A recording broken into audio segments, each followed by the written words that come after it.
वाह भैया, हम यहाँ देवताओं को लेकर चिंता में डूबे हैं और वहाँ क्या हुआ है गणेश? कुछ अनिष्ट हुआ है वहाँ?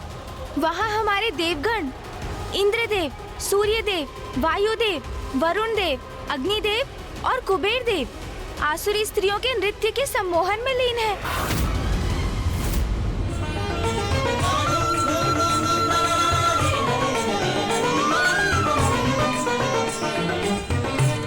और आसुरी पेय का पान कर उनके मिष्ठान भी खा रहे हैं। अनर्थ।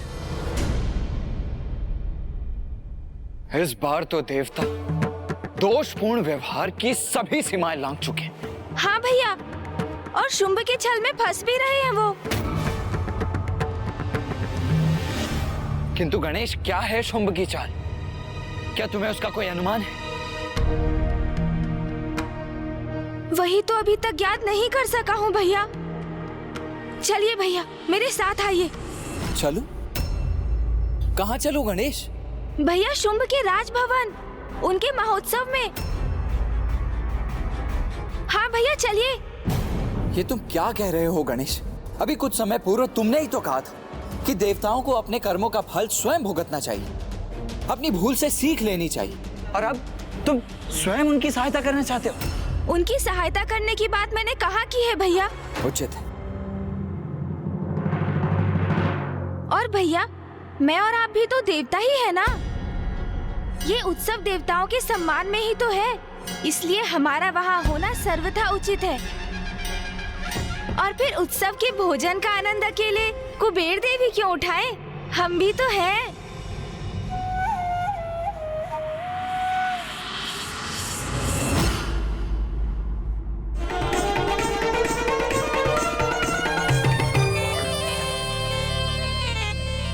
ज्ञात नहीं,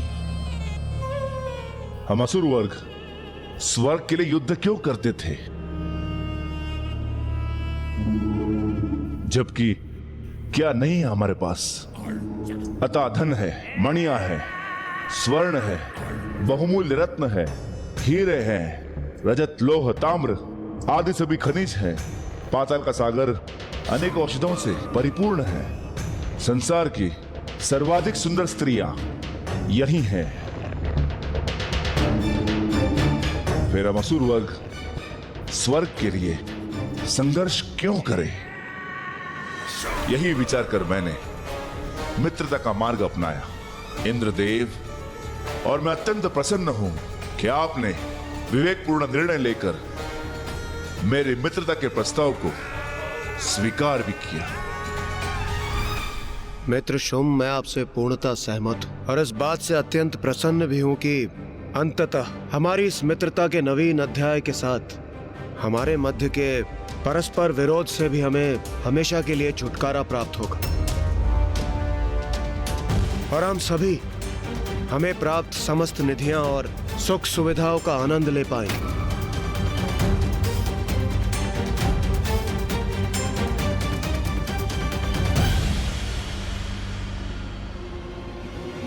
इतना भी शीघ्र नहीं देवराज इंद्र, अभी तो अत्यंत स्वादिष्ट भोजन प्रस्तुत करेंगे जिससे हमारी मित्रता का माधुर्य और बढ़ जाएगा। तब तक अपने उदर को रिक्ति रखिएगा। अवश्य मित्र शुंभ, मुझे भी उस स्वादिष्ट भोजन की प्रतीक्षा है।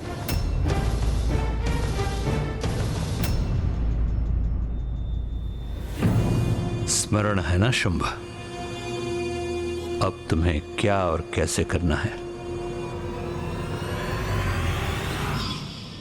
सर्वप्रथम मित्रता का ढोंग करके तुम्हें देवताओं को यहां आमंत्रित करना है और फिर किसी प्रकार उनके साथ चौसर की क्रीड़ा आरंभ करनी है और फिर धीरे धीरे द्रुत क्रीड़ा आरंभ करनी है। सर्वप्रथम इस क्रीड़ा में पराजित होकर तुम्हें अपनी वस्तुएं गंवानी होंगी। पराजित होना है हमें? वस्तुएं गंवानी है? पर हम उन देवताओं से पराजित क्यों होंगे गुरुदेव? पराजित होने से देवताओं का लोभ बढ़ेगा और वो क्रीड़ा के प्रति और उत्साहित होंगे। इसके बाद उनसे उनका सर्वस्व छीन लेना है।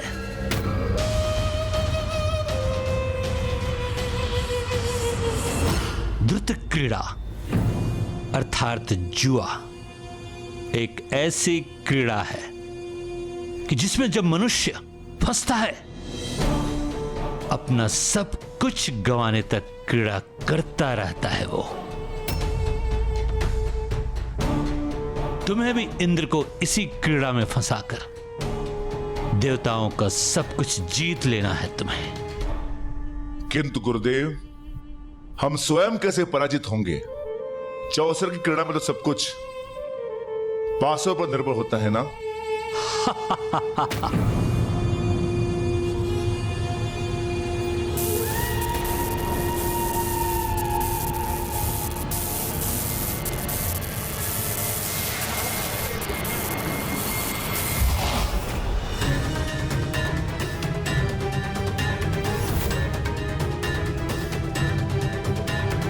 ये मायावी पासे हैं असुर महानायक शुंभ। तुम जैसे चाहोगे वैसे ही ये गिरेंगे।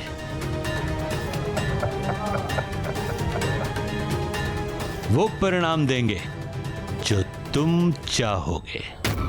मायावी पासे देखो तो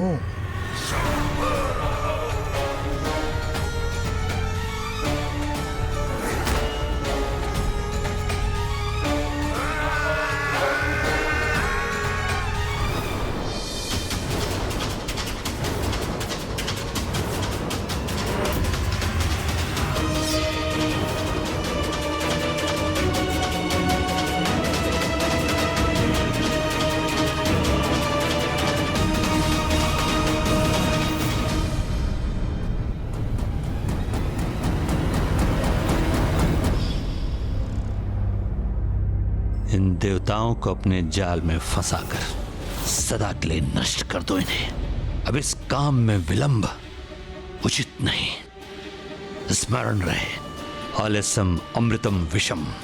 विलंब करने से अमृत भी विष बन जाता है। इससे पहले कि कोई बाधा उत्पन्न हो, कर दो अपना छलयुक्त प्रहार।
गणेश जी, कुमार कार्तिकेय यहाँ?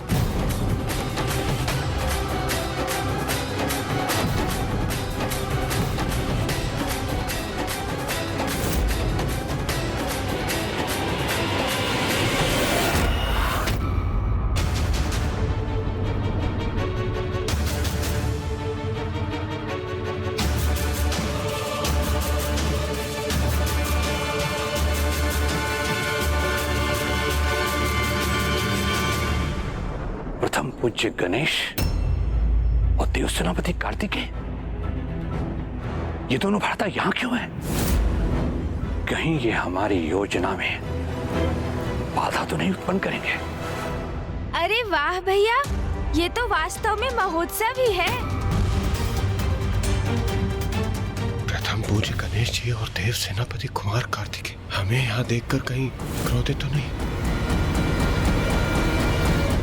असुर महानायक शुंभ, संकट के संकेत हैं ये दोनों। बहुत चतुर हैं, इनसे सावधान रहेंगे, नहीं तो ये हमारी योजना विफल कर देंगे। उचित तो यही होगा कि जैसे ये आए हैं वैसे ही लौट जाए इसी क्षण। उचित है गुरुदेव, यही आपकी इच्छा है तो यही होगा।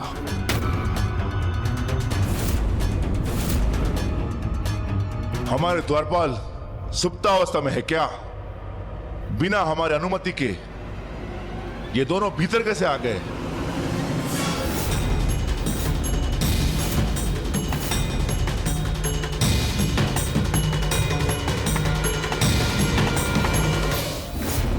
ये क्या कह रहे हैं असुर महानायक शुंभ? देवोत्सव है ये, तो इसमें गणेश जी और कुमार कार्तिकेय के सम्मिलित होने के लिए किसी अन्य अनुमति की कोई आवश्यकता नहीं। तुम जो कोई भी हो, ये तुम्हारे जैसे भूले भटकों का विश्राम स्थल नहीं कि मुंह उठाए चले आए। ये महाराज शुंभ का राजमहल है और ये उनकी राज्यसभा। बिना उनकी अनुमति के तुम्हारी उपस्थिति का कोई औचित्य नहीं है। अच्छा, सूर्य देव, वायु देव, वरुण देव, अग्निदेव और कुबेर देव के इस असुर राजसभा में होने का क्या औचित्य है? एक भ्रष्ट और विचित्र गजमुख बालक, दिखाई नहीं देता तुम्हें? ये सब देवता हैं और महाराज शुंभ ने इनके सम्मान में भव्य उत्सव का आयोजन किया है और ये सब हमारे अतिथि हैं। ओ, तो देवताओं के सम्मान में है ये उत्सव। तो मैं अपने अनुज का परिचय भी दे देता हूं। ये है प्रथम पूज्य गणेश।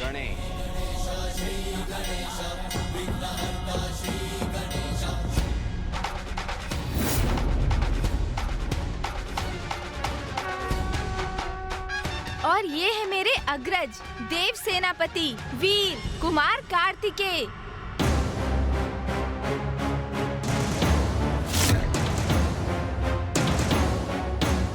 प्रतीत होता है ये दोनों किसी भी अवस्था में यहाँ से प्रस्थान नहीं करेंगे। ये देवताओं भी विचित्र हैं। एक विचित्र सा गजमुख उनका प्रथम पूज्य है। कैसा है ये देव सेनापति? इसे तो मैं पल भर में कुचल कर रख दूंगा। मुझे तनिक भी नहीं भा रहे हैं ये दोनों। असुर महानायक, अनुमति दें। तो इन दोनों को यहीं भस्म कर दे हम। इंद्रदेव, आपने नवीन असुर महानायक शुंभ को इस बात से अवगत नहीं करवाया कि प्रथम पूज्य गणेश के बिना तो कोई भी उत्सव, कोई भी समारोह अधूरा है। भूल तो हुई, किंतु आपसे नहीं विश्वकर्मा जी, स्वयं महादेव से हुई है ये भूल। मुझसे भूल हुई है देवी? कैसी भूल? जिसे प्रथम पूज्य के स्थान पर स्वयं आपने और समस्त देवताओं ने स्थापित किया था, उसी परम पूज्य गणेश की पूजा करना भूल गए आप। जो कार्य प्रथम पूज्य गणेश की अर्चना से प्रारंभ होगा वो अवश्य पूर्ण होगा। कुमार कार्तिकेय उचित कह रहे हैं। उत्सव का शुभारंभ तो प्रथम पूज्य गणेश जी से ही होना चाहिए। असुर गुरु शुक्राचार्य शुंभ तो अभी अभी अपने पद पर आसीन हुए, नवीन असुर महानायक है, तो मैं मानता हूं कि अधिक ज्ञात नहीं है इन्हें। किंतु आपको तो भली भांति ज्ञात है कि देवताओं के किसी भी उत्सव सर्वप्रथम प्रथम पूज्य गणेश को ही निमंत्रण भेजा जाना चाहिए। इतनी बड़ी, वो भी आपसे हुई, विश्वास नहीं होता। इन्हें विश्वास दिलाना होगा कि इन्हें यहाँ से दूर रखने का कोई विशेष कारण नहीं है, अन्यथा कहीं ये हमारी योजना न समझ जाए। नहीं अनुज गणेश, ये तो सर्वथा अनुचित है, घोर अपमान है। और इस घोर अपमान के पश्चात अब हम एक क्षण भी यहां नहीं रुकेंगे।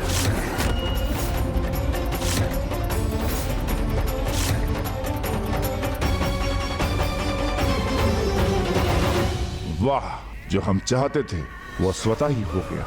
ये दोनों तो स्वयं ही यहाँ से जाने के लिए तैयार है। अब हम निर्बाध अपनी योजना पूर्ण कर सकते हैं। तब तो अनर्थ हो जाएगा। अपने अपमान के कारण यहाँ नहीं रुकेंगे तो देव समूह भी यहाँ नहीं रह सकता। इंद्रदेव, सूर्यदेव, वायुदेव, वरुण देव, अग्निदेव और कुबेर देव, इन नवीन असुर महानायक ने आपके प्रथम पूज्य गणेश जी का अपमान किया है। आपके प्रथम पूज्य का अपमान आप सभी का भी अपमान है। तो आप सभी अभी तक यहाँ क्यों खड़े हुए हैं? चलिए।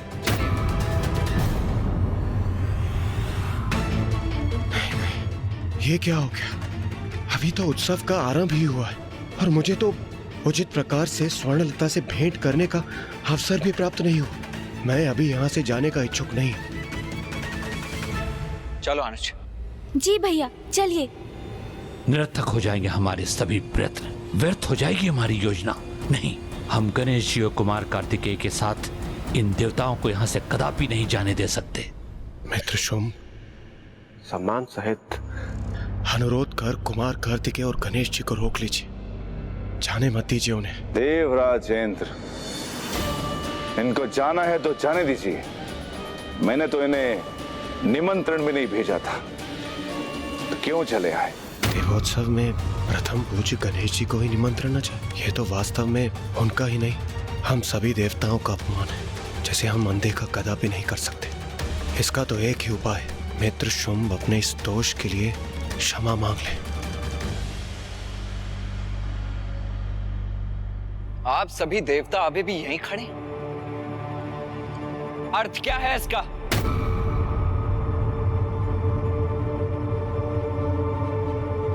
क्या आप सभी को आपके प्रथम पूज्य गणेश जी का अपमान स्वीकार है?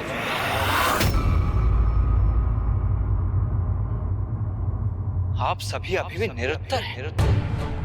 क्या आपके मौन को ही आपका उत्तर समझ लूं मैं? क्या मान लूं कि आप सभी अभी भी यहीं रहना चाहते हैं?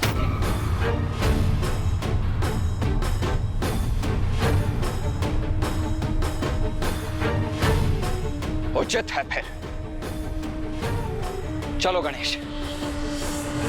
जो अनुचित है उसका हम समर्थन कैसे कर सकते हैं? कदाचित यहाँ से प्रस्थान करने के अतिरिक्त कोई उपाय शेष नहीं है हमारे समक्ष।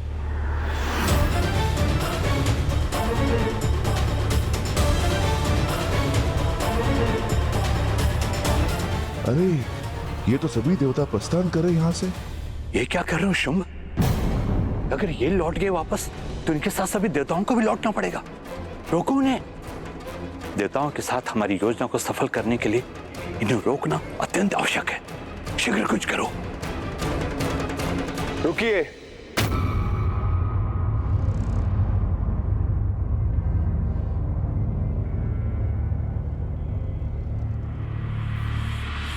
रुक जाइए सभी।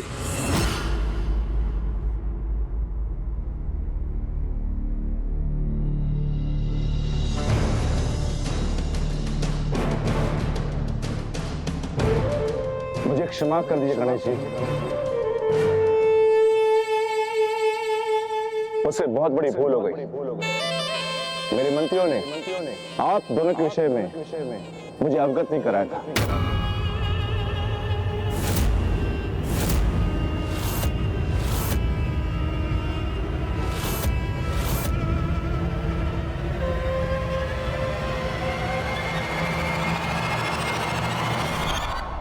हाँ हाँ हम समझते हैं। हाँ हाँ उचित है। हमें अपनी भूल सुधार करने की अनुमति दीजिए। आप यहाँ आए, हमारा आतिथ्य स्वीकार किए बिना यहाँ से चले जाएं, ये कैसे संभव है? इस उत्सव का आनंद लिए बिना हम जाने नहीं देंगे। विनम्र विनती को स्वीकार करें और अपने साथ का सौभाग्य प्रदान करके हमें कृतार्थ करें।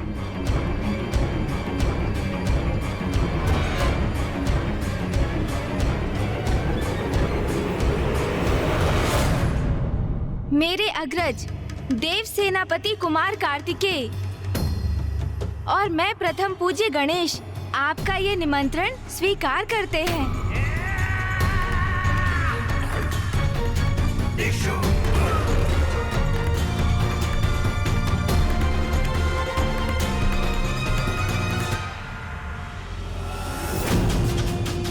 गणेश और कार्तिकेय की आगमन योजना धरी की धरी रह गई, किंतु यहाँ तक पहुंचाकर इस मौके को भी नहीं गंवाया जा सकता। प्रथम न सही, किंतु दूसरी योजना को आगे बढ़ाया ही जा सकता है, जिसे ये गणेश भी नहीं समझ पाएंगे।